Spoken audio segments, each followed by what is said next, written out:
Olá pessoal, Luciano novamente, voltando à leitura do Plano Diretor de Reassentamento, a gente parou nessa parte aqui, o Plano Diretor de Reassentamento e Relocalização, certo?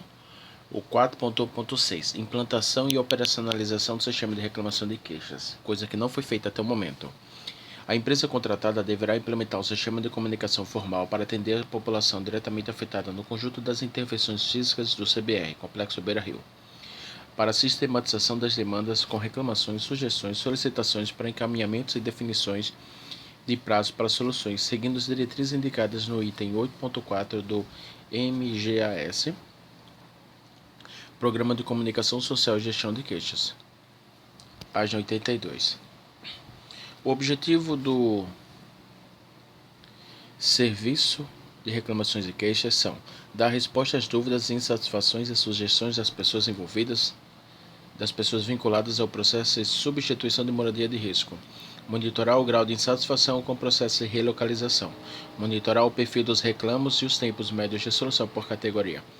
As atividades centrais para a implantação do CRQ, Serviço de Reclamação e Queixa, ou Sistema de Reclamação e Queixas,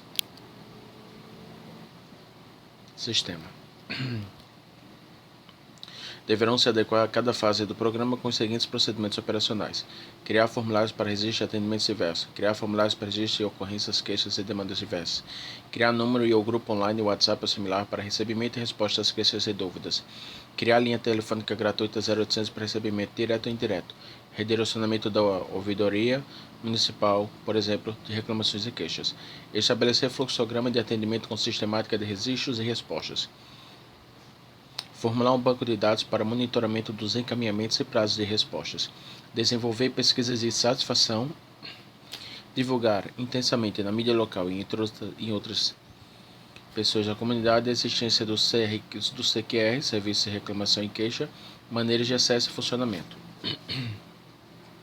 A criação dessa sistematização indicando o tipo de assunto, as queixas, o pleito dos moradores fará com que a equipe social aponte o fluxo de demandas alinhando o tipo de encaminhamento, trazendo efetividade nas respostas em um menor espaço de tempo.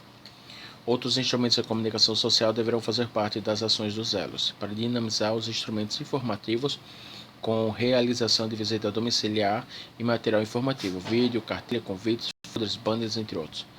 Ainda dentro dos processos de comunicação, deverá existir um canal permanente entre as equipes do elo e representantes da empresa que executarão as obras, considerando que a maior parte das demandas em geral são relacionadas às dúvidas sobre andamento nas obras e impactos diretamente na vida dos moradores. Estes questionamentos e demandas feitos por parte da população deverão ter um prazo de até 15 dias para serem respondidos pela equipe de obras. Em casos específicos, a equipe de obras deverá ser convidada a participar de reunião com a presença de moradores nos elos ou em outro equipamento comunitário escolhido para a realização de reunião. Neste caso, os elos deverão propor um sistema de interlocução com a equipe de obras e de supervisão e gerenciamento que será validado pela UEP. Esse sistema deverá apresentar uma proposta de relacionamento entre as partes envolvidas, onde estará definida a frequência das reuniões, quem irá participar e qual será o prazo de respostas aos questionamentos. 4.1.7 Elaboração de programação para consultas significativas. Deverá ser elaborado o plano de consultas públicas significativas, conforme indicado no item 8.15 do MGAS, página 20, página 114, que trata do Programa de Mecanismo de Consultas Públicas Significativas. Este plano deverá estabelecer as diretrizes e princípios para a realização das consultas em cada comunidade do CBR, Complexo Beira-Rio, identificando quem poderá participar e a natureza de seus interesses no projeto, com os prováveis impactos positivos ou negativos, benefícios, suas principais características e como o projeto pode interagir com os grupos interessados. Também deve identificar os locais para sua realização, os mecanismos de divulgação e disponibilização de documentos pertinentes, a forma de registro e atendimento das demandas advindas das partes interessadas e os mecanismos de avaliação, além de levar em consideração os mecanismos institucionais e os processos decisórios locais, tornando assim o processo de consultas significativo. Os princípios e abordagens descritos nesses planos estão vinculados nas observâncias das salvaguardas sociais, OP 710, e ambientais, OP 703.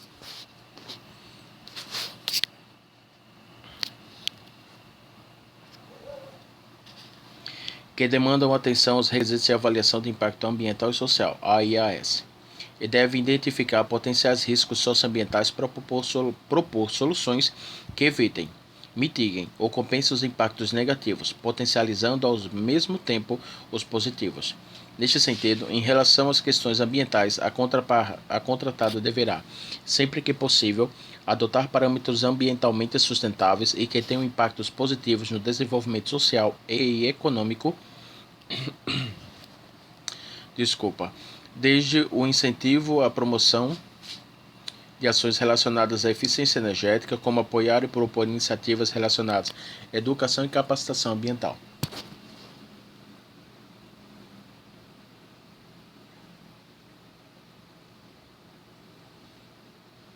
Continuando.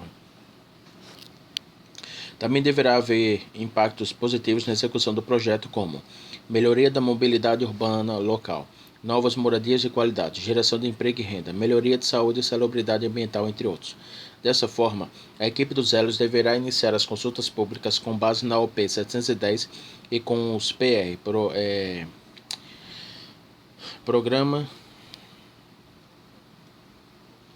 programa, não me lembro, acho que é programa de reassentamento, que serão desenvolvidos para cada uma das comunidades. A programação dos eventos envolverá minimamente as seguintes atividades. Primeiro, identificação e avaliação de impactos positivos e negativos da relocalização em cada comunidade e seu entorno. 2. Identificação de participantes. 3. Definição de datas, horários e locais. 4.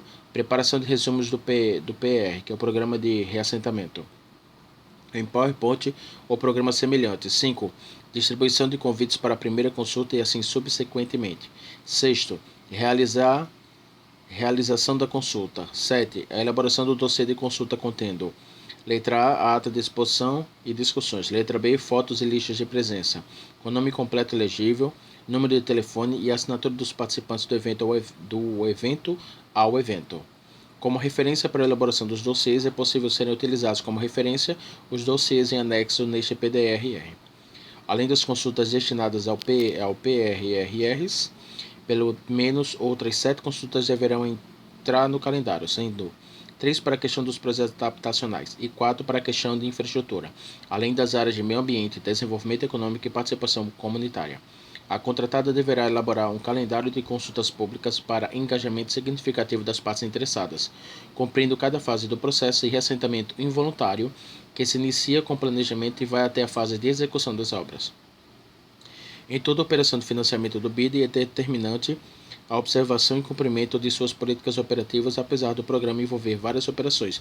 Para o PDRR, basicamente serão observados os requerimentos da OP 710, reassentamentos involuntários.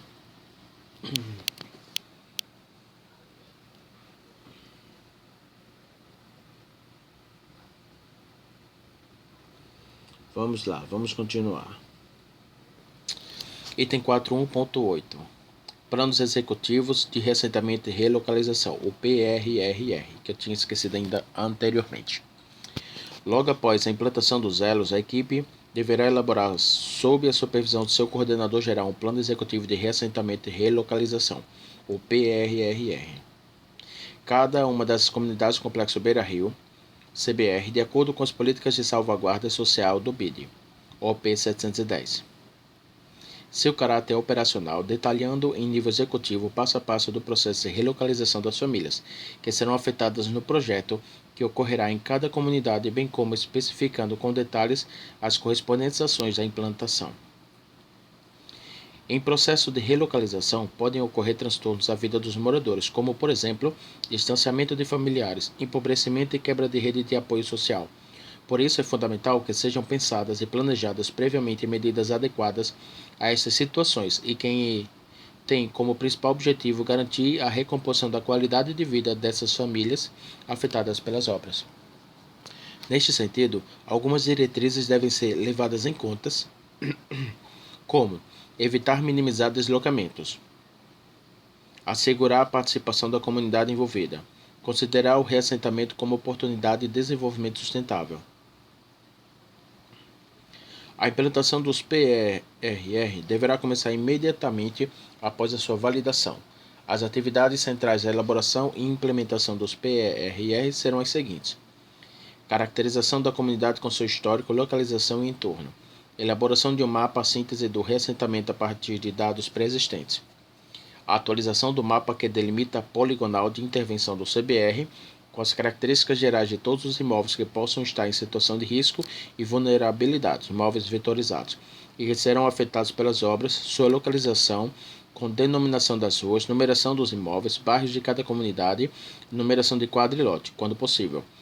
Esta atualização será feita a partir do mapa base elaborado pelo IDOM, que contém a delimitação da área de risco que será fornecido pela UEP para a contratada.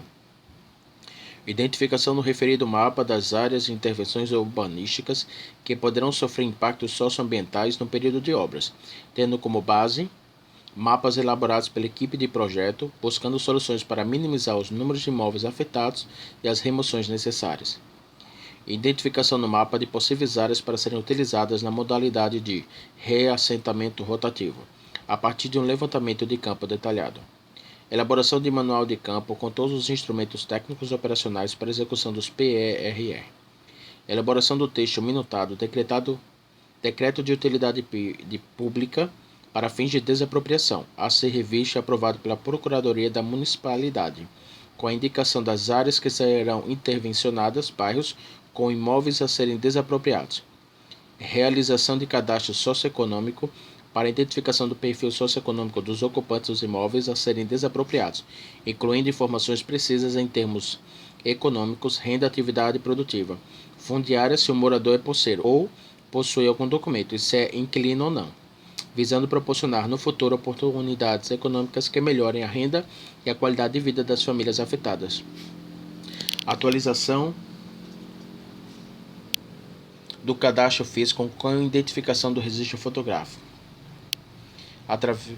e de croquis dos imóveis que estão em áreas de risco ou em frente de obras, utilizando como base de dados o que foi produzido pelo PDRR de 2015, para elaboração do laudo de avaliação.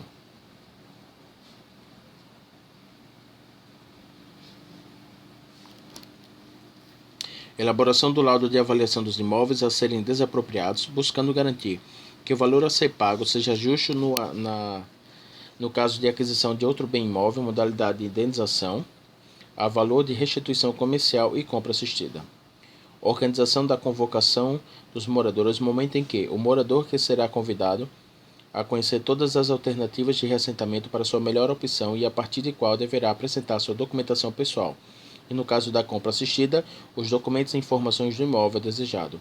A equipe dos elos deverá dar todo o apoio necessário a esclarecer dúvidas dos moradores antes da escolha.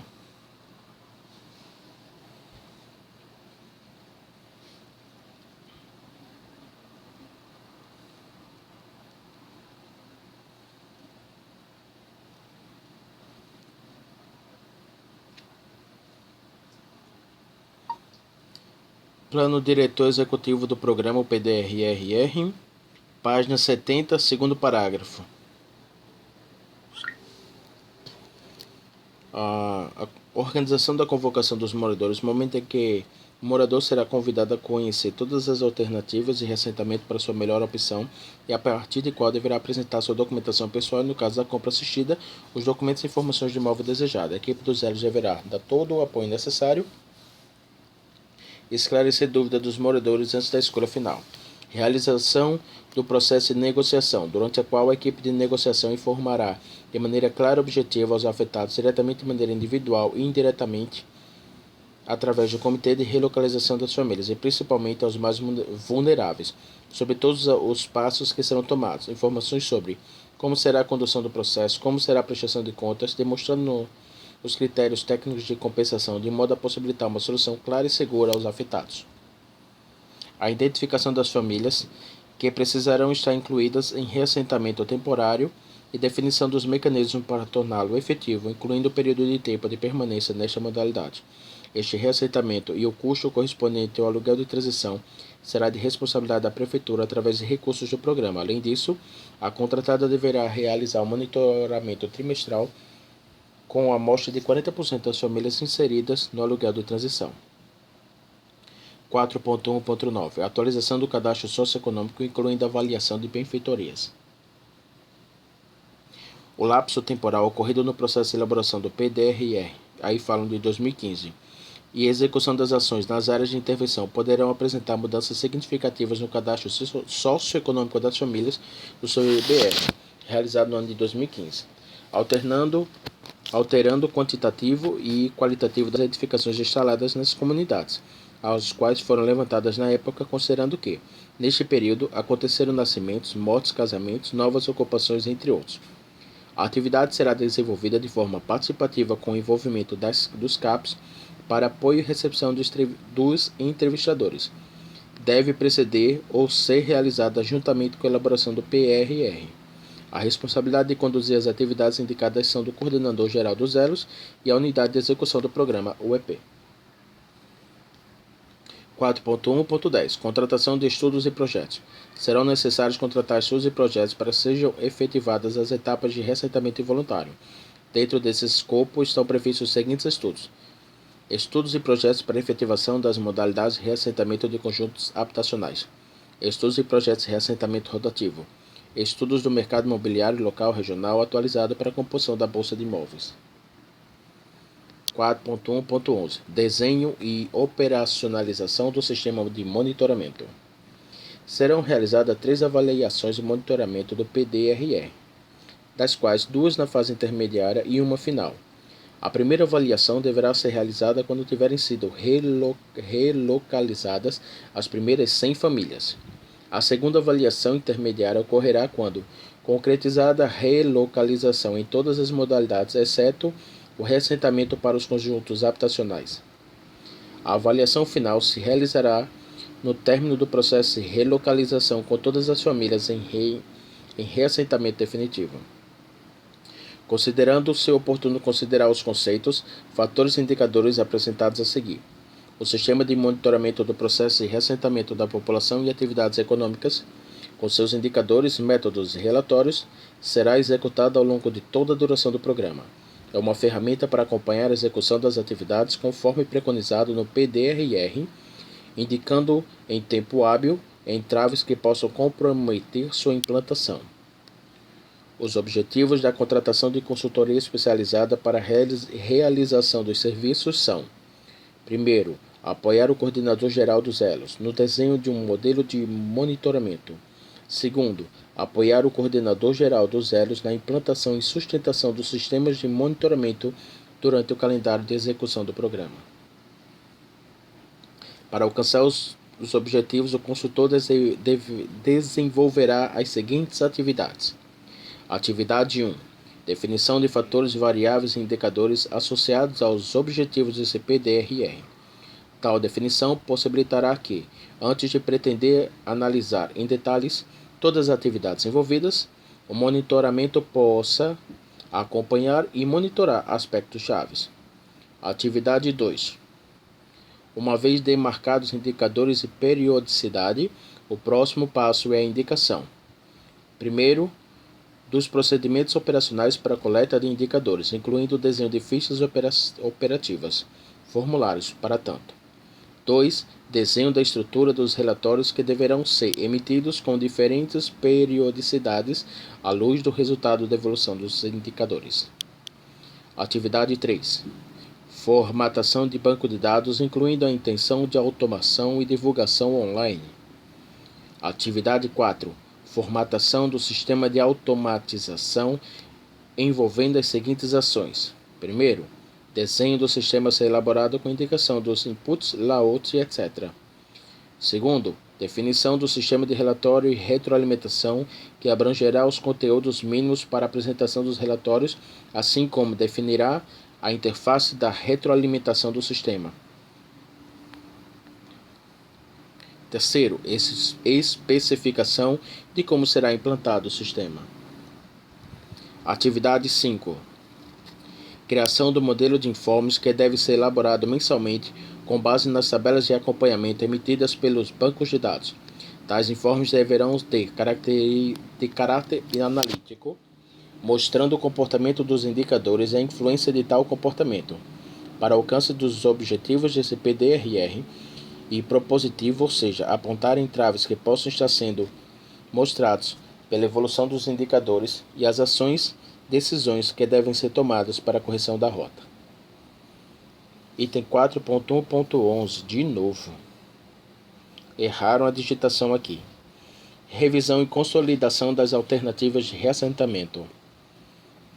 O modelo de reassentamento da população e atividades econômicas adotado nesse PDRR é regido por uma visão pluralista, voltada para o oferecimento de várias soluções para atender diversas situações socioeconômicas, culturais da população que será reassentada. Outra particularidade do modelo é que os custos das novas unidades habitacionais, sejam elas em conjunto habitacional (CH), adquiridas no mercado e ou construídas por relocalização rotativa, não serão repassadas para as famílias, com o estabelecimento de prestações para pagamento das novas moradias. Ou seja, independente da situação física da moradia original, o programa garantirá a adjudicação das novas moradias para as famílias em situação de risco ou atualmente residentes em comunidade do Complexo Beira-Rio. Os mecanismos jurídicos, para tanto, estarão especificados na Lei de Suporte ao PDRR, indicado no item Marco Legal deste documento e repetida no primeiro item deste capítulo. Não obstante, as alternativas oferecidas haverem sido praticadas em várias regiões do país e, portanto, nenhuma delas consiste em ensaios de soluções desconhecidas, é necessária a revisão do menu de soluções oferecidas, procedendo, quando oportuno, a aperfeiçoamentos, retirada e ou inclusão de modalidades. Essa atividade é de extrema importância, pois o desconhecimento do assunto pode levar a equívocos no momento de sua implantação, em especial no momento de informar cada família sobre cada alternativa e sobre a isenção de pagamentos de mensalidades, visando a adesão da população a uma das modalidades.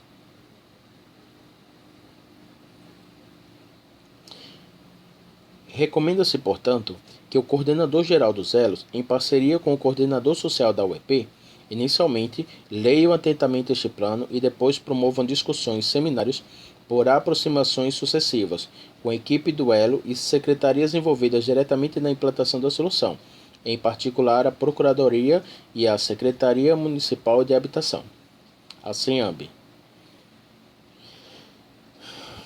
Esse procedimento deverá ser operacional com resultados, ou seja, especificando cada uma das ações que precisam ser acionadas e ou retiradas, incluídas para garantir a implantação das soluções de reassentamento, as alternativas oferecidas pelo PDRR, que deverão passar por discussões e revalidações, estão registradas a seguir. Quadro 16. Dos casos por alternativa de relocalização: indenização 3%, construção rotativa 110%, construção de 3 conjuntos habitacionais, 565. Aquisição de imóveis no mercado, 235. Total, 936 famílias. Indenização em dinheiro. A indenização em dinheiro será aplicada a 2 casos. 1. Imóveis comerciais. 2. Proprietários não residentes nos imóveis e áreas de risco que alugam, cedam ou emprestam os mesmos.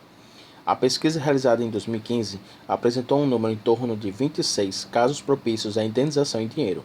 Porém, tendo em vista o tempo decorrido, é provável que este universo possa ser alterado.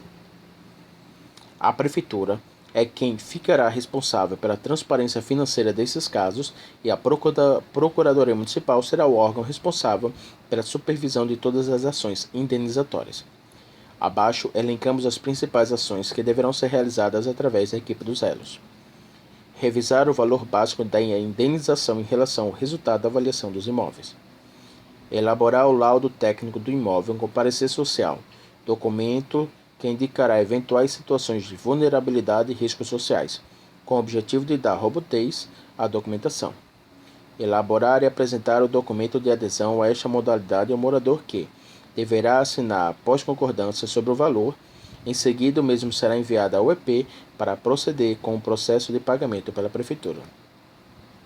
Reassentamento rotativo. A modalidade que todo mundo está falando, que é relativo a discussões, porque estão falando que será preferencialmente a questão dos conjuntos habitacionais, a compra assistida e a indenização.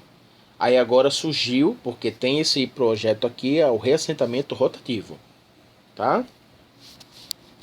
A modalidade de relocalização, denominada como reassentamento rotativo, com opção estimada para aproximadamente 110 famílias, tem como característica principal o adensamento demográfico em áreas originalmente ocupadas por uma única moradia. As famílias que optarem por esta modalidade só sairão de suas moradias e receberão o aluguel transição quando faltar um mês para o início das obras dos novos sobrados, e a primeira parcela referente ao aluguel de transição será paga a partir da formalização do contrato entre as partes. De acordo com as informações da Prefeitura, o valor mensal deste aluguel será de R$ 500 para um período de 18 meses. A equipe dos Elos deverá ser responsável por esta operacionalização, implementando financeiramente e ter previsto em seu orçamento a rúbrica específica considerando o valor apresentado acima, que totalizará R$ 990 mil. A Secretaria Municipal de Habitação desenvolveu um modelo arquitetônico aplicado no caso do empreendimento Maria de Nazaré, no ano de 2012, onde o reassentamento rotativo vem sendo desenvolvido a contento. O modelo arquitetônico consiste em sobrados com 2 unidades de 50 metros quadrados no piso térreo e outras 2 no primeiro piso, totalizando assim 4 unidades residenciais que abrigariam 3 famílias retiradas de situação de risco.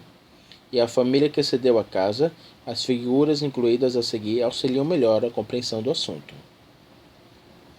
Essa é a imagem, tá vendo, gente? Por exemplo, minha casa aqui embaixo, aí vão fazer outra aqui, com as casas vizinhas, e a pessoa depois volta para cá e tem os vizinhos que você muitas vezes não quer. Vamos lá.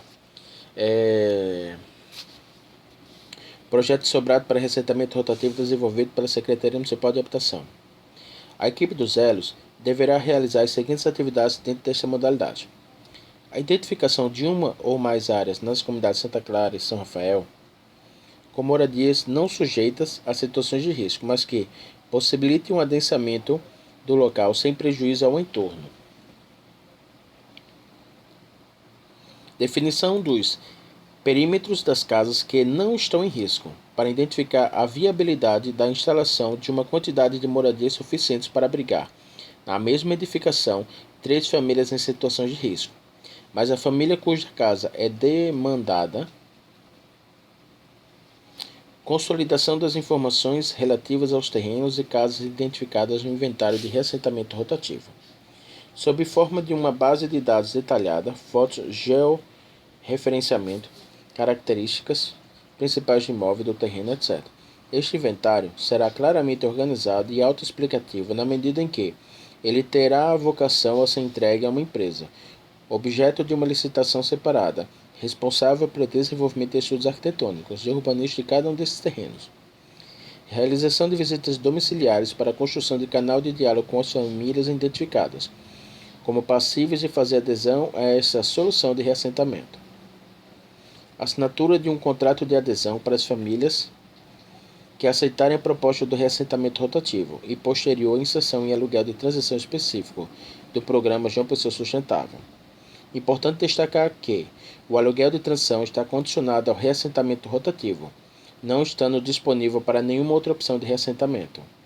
A família receberá este benefício até que possa retornar à sua casa por período estimado de 24 meses, dependendo da conclusão das obras. As demais situações que demandam a inclusão de aluguel social estarão condicionadas às normas de auxílio moradia, que é distinto do aluguel de transição.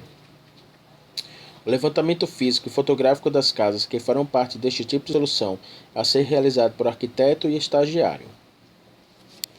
Ok.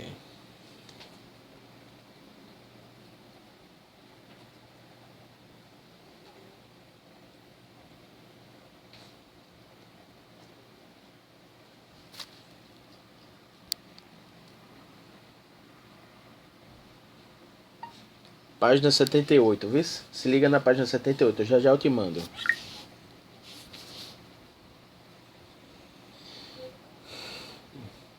Para as situações emergenciais, levantamento físico e fotográfico das casas que foram parte deste tipo de solução a ser realizado por arquiteto e estagiário de arquitetura.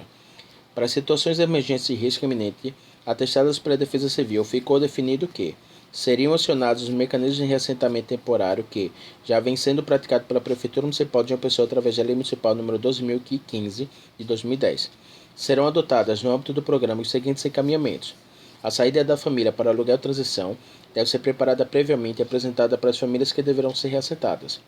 Ocorrerá após contratação da empreiteira, quando faltar um mês para o início das obras dos novos sobrados, e as antigas casas liberadas serão demolidas imediatamente. As famílias que optarem pela modalidade reassentamento rotativo permanecerão no aluguel de transição até a entrega de sua solução habitacional, período estimado em até 24 meses, e receberão apoio que consistirá em oferecer a lista de moradias propensas ao aluguel e a elaboração de contrato a ser firmado entre as partes e o monitoramento. A locação será formalizada através de celebração de contrato entre as partes, onde o elo, através de seu advogado e auxiliares, dará apoio junto à Procuradoria-Geral do Município, PMG, na elaboração do contrato. Será realizado pela equipe dos elos o monitoramento trimestral em amostra de 40% do universo de famílias incluídas em aluguel de transição. O monitoramento utilizará uma ficha de coleta de dados que será elaborada pelo elo, onde minimamente deverão constar dados sobre: primeiro, situação laboral e de renda da família na área de origem e após a inclusão no aluguel de transição. Segundo, dinâmica demográfica da família na moradia de aluguel de transição, incluindo nascimentos, casamentos, óbitos e acolhimento de parentes e amigos. Terceiro, grau de satisfação do beneficiário com a moradia em entorno. O aluguel de transição deverá ser pago às famílias que optarem por esta modalidade a partir da formalização do contrato entre as partes. As famílias só serão relocalizadas após o recebimento do primeiro pagamento do aluguel. Posteriormente, apresentarão comprovantes de imóvel alugado nos meses subsequentes. O elo irá gerenciar o controle de recebimento de recursos e a atualização de informações do aluguel de transição, sendo que, após o recebimento do primeiro mês de aluguel, o beneficiário deverá trazer o comprovante do aluguel, recibo, conta de água, luz, energia. O conjunto desses comprovantes deverão integrar os relatórios de monitoramento da equipe dos elos. Primeiro, dispondo dos insumos sobre viabilidade da alternativa de reassentamento rotativo, o coordenador geral do elo, apoiado pelo coordenador social da UEP, e juntamente com o arquiteto e assistentes sociais contratados para o escritório, iniciam a aproximação com as famílias através de visitas individuais em cada moradia identificada como passivo de ceder espaço para a construção de sobrado, explicando o propósito e iniciando um processo de negociação amigável entre as partes. Isso não é resolvido em uma única visita, e assim os chefes de família são convidados a comparecer no elo em várias outras oportunidades, onde terão atendimento individualizado programado. No caso do reassentamento rotativo em curso na comunidade Maria de Nazaré, não houve nenhum caso em que a proposta não tenha sido aceita. Um dos fatores que contribui para isso são as características dos sobrados muito superiores às casas onde residia a família que cede sua casa para a construção de 4 novas moradias habitacionais. Segundo, item 2. Assim que as famílias residentes nas moradias requeridas para a construção do sobrado assinarem o contrato de adesão, elas são colocadas em aluguel de transição. As moradias são desconstruídas, criando-se a área livre necessária para a construção da quantidade de moradias requeridas. Uma desvantagem da aplicação do reassentamento rotativo é o uso do expediente conhecido como aluguel social, em função de várias particularidades, entre elas o valor do benefício. Atualmente, esse valor em João Pessoa é de R$ 350. Com este montante, as famílias encontram dificuldades para encontrar uma residência, optando então por se instalar em residências de familiares e o valor do aluguel social é usado na renda familiar, ou conseguem apenas alugar um lugar pequeno. Outros declaram, durante consultas realizadas, que haviam conseguido boas casas emprestadas, cedidas, seja de patrões ou de amigos. O aluguel social é um benefício assistencial de caráter temporário instituído no âmbito do programa habitacional e destinado a atender necessidades advindas da remoção de famílias domicilizadas em áreas de risco, desabrigadas em razão de vulnerabilidades temporárias por calamidade pública. Em João Pessoa, o auxílio aluguel está ancorado na Lei Municipal 13.776 do ano de 2019, que dispõe, entre outros benefícios, sobre o auxílio moradia emergencial. Os procedimentos para inclusão no auxílio moradia atendem ao artigo 7º da referida lei, envolvendo basicamente os seguintes encaminhamentos operacionais. 1. Indicação da família em situação de risco através da emissão de relatórios técnicos pela Defesa Civil e o Ministério Público, e este relatório é encaminhado para a Secretaria de Habitação Municipal para providências sobre o assunto. 2. A Secretaria Municipal de Habitação solicita à Secretaria de Desenvolvimento Social a inclusão da família em aluguel social até que sejam disponíveis unidades habitacionais para a transferência das famílias. 3. A Secretaria de Desenvolvimento Social providencia a elaboração do relatório social, assinado por assistente social, comprovando a situação de vulnerabilidade da família e, em seguida, providencia a inclusão da mesma no aluguel social. 4. As famílias são chamadas para assinatura do termo de compromisso, sendo montado um processo específico para cada uma delas. Primeiro, o beneficiário deve comparecer. Uma vez assinado o termo de compromisso, cada família busca ela mesma e sem nenhum apoio uma casa onde morar, enquanto espera a solução habitacional definitiva. Após essa etapa, se iniciará o chamado monitoramento da família, que na realidade consiste em controle do recebimento de recursos e atualização de informações caracterizado pelas seguintes determinações. Primeiro, o beneficiário deve comparecer mensalmente para assinar lista de recebedores do recurso, logo após o pagamento ter sido realizado pela Prefeitura. Segundo, o beneficiário é orientado a comparecer à Secretaria de Habitação para confirmar cadastramento nos programas habitacionais, devendo entregar comprovante de inscrição para ser anexado em seu processo na Secretaria de Desenvolvimento Social. 3. O beneficiário deve manter o cadastro do NIS atualizado. 4. No primeiro mês do pagamento, o beneficiário deve trazer o comprovante de aluguel, recibo de conta de água, luz e energia, contrato se existir. 5. A equipe de agentes sociais realizará visitas aos beneficiários, sendo escolhidos por amostragem, representativa de 5% dos beneficiários. A finalidade da visita de monitoramento é verificar as informações fornecidas se confirmam. Caso verifique alguma irregularidade, o agente setorial emite relatório ao TSC para que uma assistente social verifique a situação e emita parecer social sobre o caso. O PDRR indica o uso de aluguel de transição, preferencialmente para famílias dos bairros Santa Clara e São Rafael, que poderão sair de suas moradias para permitir a construção de sobrados, com 4 unidades habitacionais, para os quais serão relocalizadas 3 famílias em risco, mais a família dona proprietária da antiga moradia.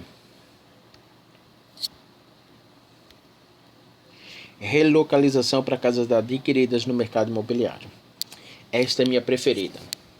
Outra solução de reassentamento involuntário é a compra assistida no mercado imobiliário, opção estimada para aproximadamente 235 famílias, na qual a própria família, orientada e apoiada pela equipe dos elos, gerencia sua saída da moradia em risco para outra moradia adquirida no mercado, e a responsabilidade pela transação comercial desta moradia estará a cargo da Prefeitura Municipal de João Pessoa. Os critérios de elegibilidade dos imóveis deverão ser listados e consolidados num checklist, a fornecer a cada família interessada. No caso desta modalidade, a equipe contratada deverá estruturar uma bolsa de imóveis onde serão ofertados imóveis disponíveis para venda no município de João Pessoa e com características adequadas em termos de condições de segurança e habitabilidade, na medida em que as próprias famílias poderão também propor imóveis identificados por elas mesmas. Os critérios de elegibilidade dos imóveis deverão ser listados e consolidados no checklist a fornecer a cada família interessada, conforme a seguir. Página 81, primeiro parágrafo do plano diretor executivo do programa. A moradia não poderá estar situada em zonas não edificantes. O material de construção deverá ser alvenaria ou outro material durável. A casa deve possuir instalações de água, luz, ligação intradomiciliar, esgoto, fossa séptica em perfeitas condições e atender às questões de habitabilidade. A moradia deve se encontrar em perfeito estado de habitabilidade. A moradia não deve possuir débitos diferentes aos prestadores de serviços e cofres municipais. O vendedor do imóvel precisará dispor de documentação básica de titularidade, sendo aceito o documento de compra e venda sem registro em cartório. O imóvel deverá estar localizado no município de João Pessoa. Em casos excepcionais a serem avaliados pela UEP, autorizações poderão ser concedidas para aquisição de imóveis em outros municípios circunvizinhos da cidade de João Pessoa. A equipe técnica dos Elos deverá realizar uma avaliação expedita do imóvel a fim de dimensionar os preços que estão sendo praticados. A partir desta etapa da avaliação prévia, a equipe terá noção das faixas de preços praticados para imóveis com as características que estarão sendo negociados. A equipe deverá elaborar uma proposta de estratégia financeira com base nos valores levantados de ofertas de imóveis e nos resultados obtidos a partir do cadastramento físico que deverá ser realizado, e a partir desta análise serão apresentados os parâmetros que serão adotados em termos de valor para os imóveis que serão adquiridos por esta modalidade. Além dos critérios previamente definidos, a equipe dos Elos deve elaborar o documento de termo de adesão para ser firmado pelo morador a realizar a avaliação do imóvel por equipe especializada, quando o mesmo for identificado pela família interessada. No caso dos imóveis disponibilizados pela Bolsa de Imóveis, a avaliação dos mesmos já terá ocorrido previamente à sua divulgação na própria Bolsa. A elaboração da Bolsa de Imóveis poderá ser desenvolvida a partir de diferentes metodologias, entre elas, convocação aos empreiteiros e construtores que possam ter unidades individuais à venda ou que podem construí-las. É muito importante deixar claro que deve haver uma negociação com suporte pela equipe dos Elos, as famílias interessadas e as empreiteiras. Promoção de várias feiras de imóveis populares. Evento que reunirá as ofertas de moradias que cumpram os critérios de compra previamente estabelecidos, sejam oriundos de indivíduos ou de empresas empreiteiras imobiliárias provenientes de João Pessoa. Cada família poderá decidir livremente por uma moradia. E caso as ofertas da Bolsa de Imóveis e das feiras de imóveis não lhe interessarem, a família poderá buscá-las ela mesma no mercado imobiliário, desde que o imóvel atenda os referidos preços estabelecidos, condições de habitabilidade e cumprimento dos critérios definidos pelo programa. A moradia escolhida será submetida à avaliação da equipe técnica da equipe dos Elos, principalmente dos arquitetos e engenheiros que compõem, visando validar a escolha e apresentar à equipe da UEP.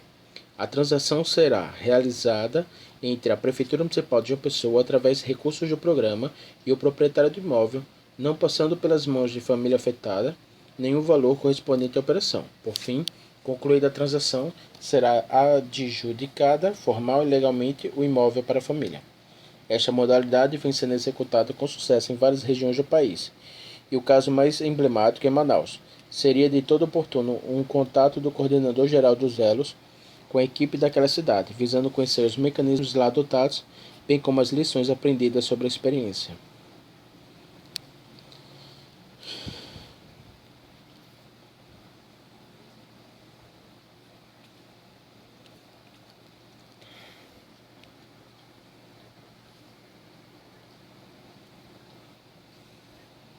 Relocalização para os conjuntos habitacionais.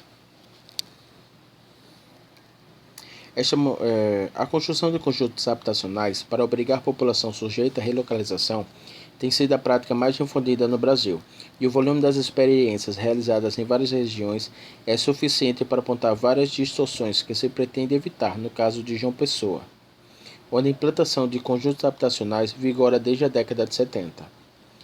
Para a construção desses conjuntos habitacionais, será disponibilizado pela Prefeitura 3 terrenos próximos das comunidades que sofrerão intervenções de reassentamento, respeitando assim a política operacional do Banco de Reassentamento Involuntário, o PED 710, e evitando que as famílias tenham grandes deslocamentos em suas áreas de ocupação original.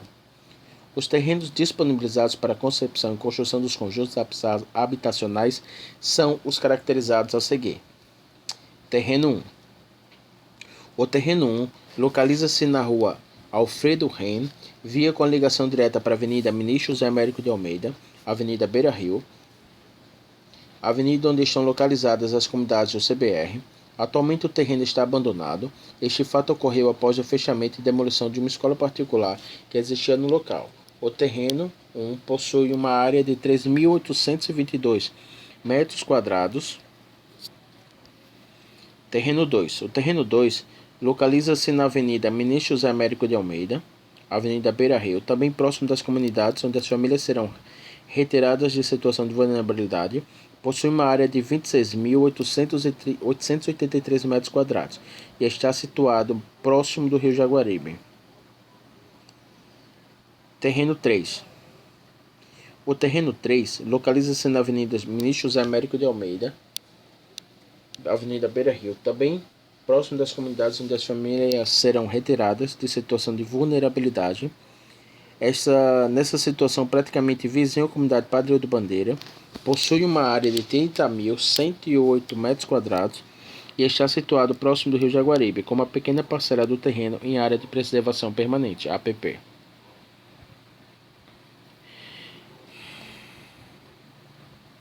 Nestes terrenos, deverá ser contemplada a construção de unidades com tipologias de 1, 2 ou 3 quartos, de forma proporcional às necessidades dos moradores, devendo considerar, inclusive, quarto ou espaço adicional para famílias ou pessoas que tenham atividade profissional que não descaracterizem a atividade principal da edificação residencial.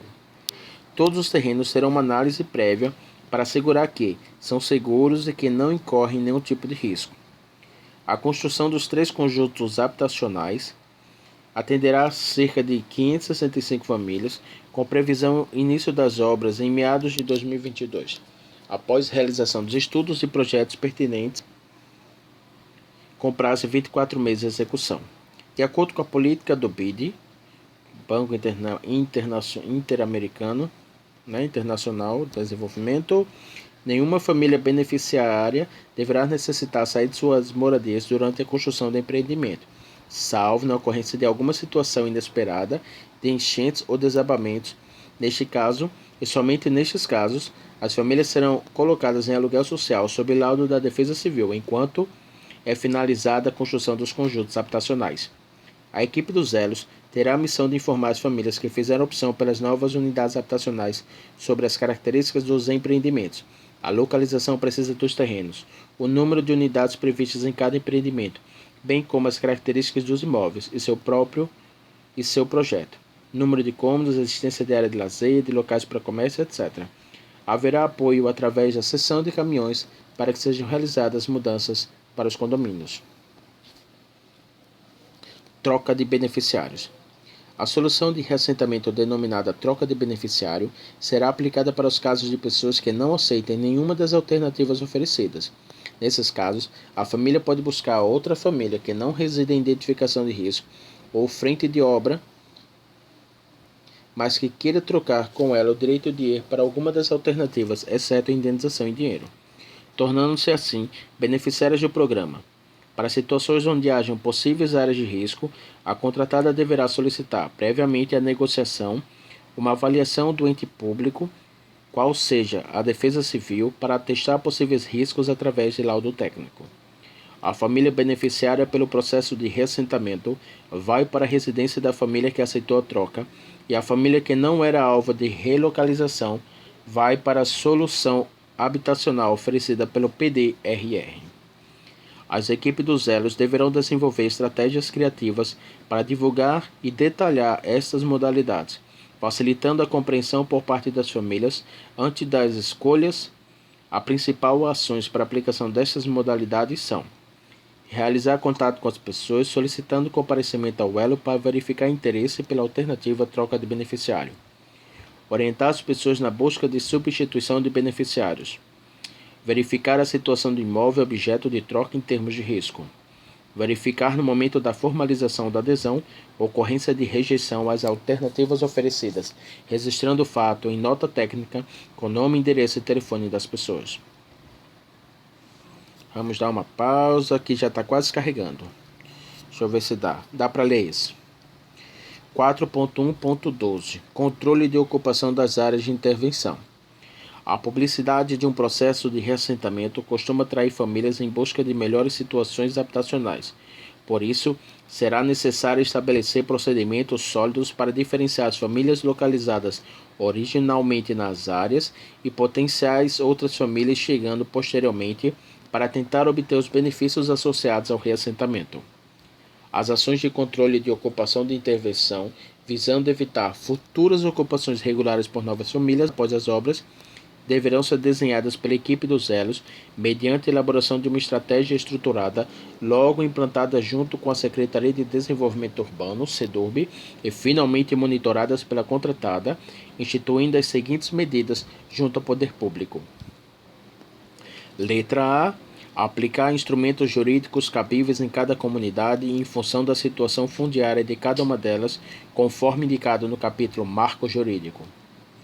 Letra B. Entregar para cada uma das famílias ocupando moradias anteriormente pesquisadas e identificadas como estando em situação de risco, um certificado de cadastramento, sendo este certificado nominal e intransferível. Letra C. Materializar a poligonal onde estão as moradias de risco em cada comunidade, usando mapa base e recursos que propiciem visibilidade dos limites das áreas. Letra D. Instalar placas informando sobre o status da moradia em risco e proibindo a ocupação das áreas.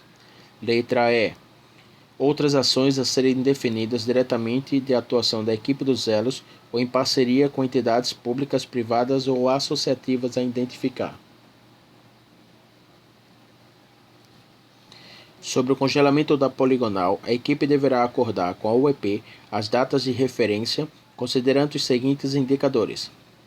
A primeira data será efetivada no momento de implantação das ações de controle de área. A segunda data indicada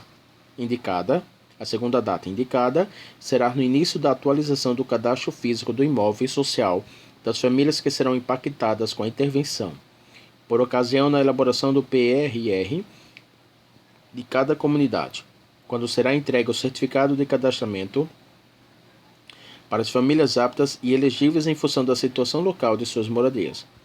Caso ocorram alterações na poligonal, após o congelamento das mesmas, os casos deverão ser analisados pela equipe da UEP.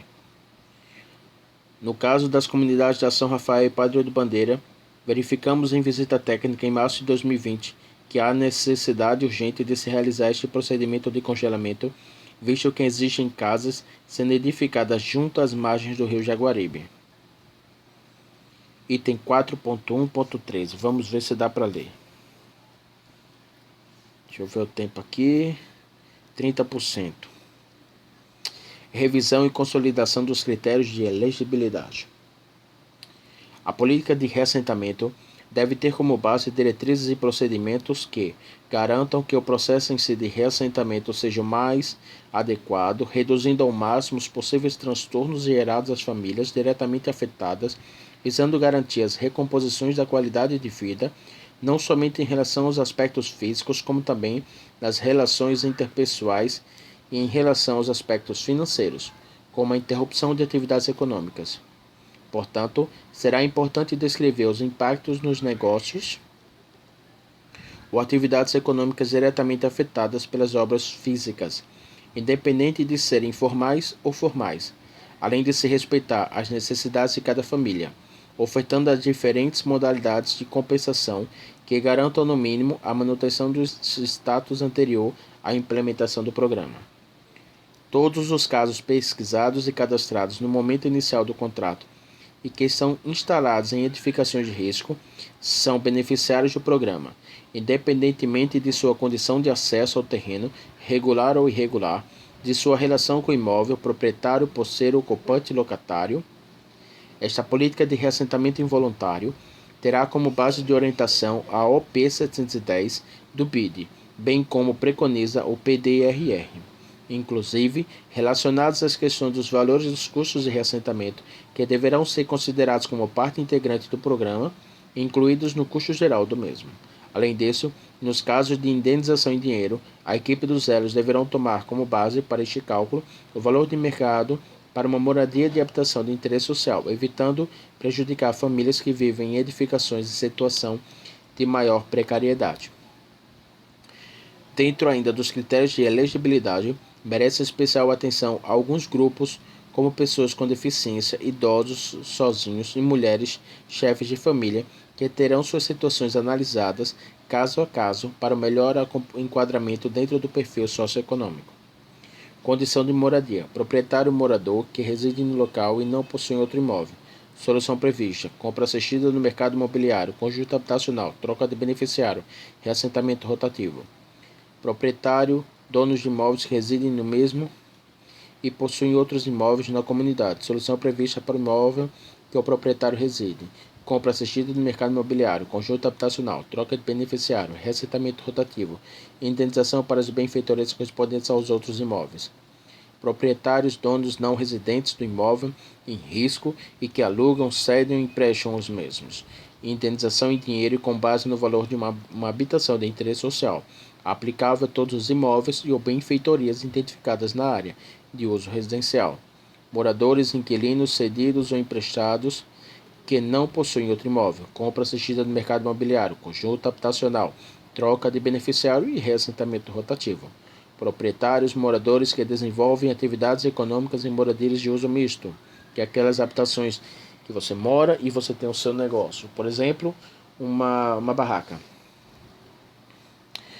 Conjunto habitacional com espaço comercial destinado às atividades econômicas, compra assistida do mercado imobiliário, troca de beneficiário, reassentamento rotativo, proprietário de imóvel para uso, indenização em dinheiro e apoio. Proprietário de imóvel para uso exclusivo de atividades econômicas. Por exemplo, se você tem um comércio, mas não mora lá. Indenização em dinheiro e apoio à reinstalação física em outro imóvel comercial. Instalação para outro imóvel comercial com apoio para desenvolvimento e formalização das atividades. Inquilinos que desenvolvem atividades em imóveis comerciais cedidos emprestados. Desenvolvimento de uma proposta de restituição econômica pela contratada para atender a demanda. Poderá ser feito em colaboração com a Secretaria de Trabalho, Emprego e Renda da Prefeitura Municipal de João Pessoa. Os inquilinos receberão também o auxílio comercial por 3 meses. Bom, gente, eu vou dar uma pausa aqui, certo? Item 4.1.4.